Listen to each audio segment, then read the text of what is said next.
Good morning everyone. I am Adarsh Kumar from BCA College third year, and today I am going to present my presentation on the topic method overloading in Java, which is given by Raju sir. So let's move to the topic. Method overloading is a technique in which we create multiple of the method with the same name having different parameter in a single class. So it makes our program more readable and versatile, and it also enables method to handle various types of input with the same name. If I talk about the advantage of method overloading, it improves our code readability. Means if our method having the same name, so it makes our code more readable, and it also reduce complexity. Means we can use different types of data in the in the single name of the method. So we don't have to create multiple method with every different data type. So it also reduces the complexity, and it also makes our program more flexible in handling different types of data with a single method name. So let's move to the program.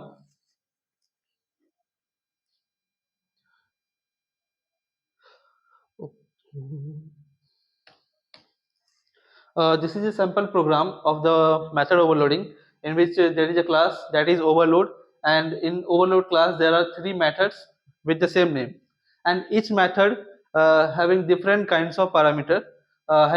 Here you can see in the first method there is no parameter, in the second method there is integer type parameter, and in the third method there is double type parameter.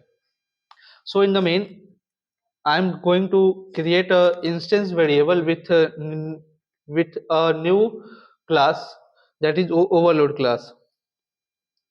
First I copy the class name. Now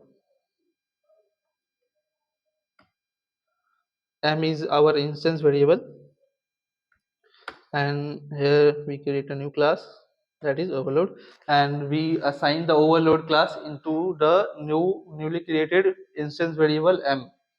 And I'm going to call the method m1 with different parameter using the instance variable m.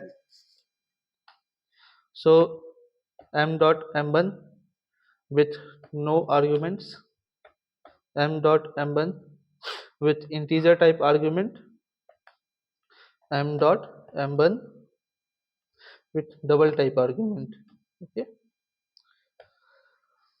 So here, first I run the program, then I will understand you all. Before running, we have to compile it.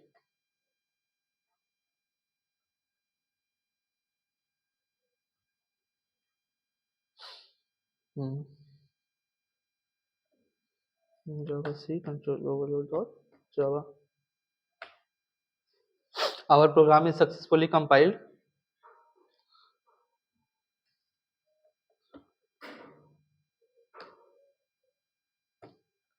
And here are the results of the program.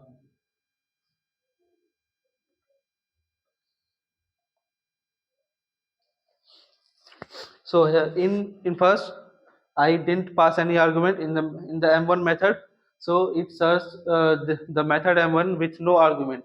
So here in the starting there is no argument. So in the no argument, when it find the method with no argument, it print no argument. So in the starting there is it prints no argument. In second method, I pass integer type argument. So in all the three, it find where is integer type argument. So here this is integer type argument, and in this it prints int argument. So in the second line it prints int argument, and in the last I pass double type argument. So in all three method it search double type argument. So here is a double type argument, and in double type argument it prints double argument. So in the last it prints double argument. So this is how the method overloading work.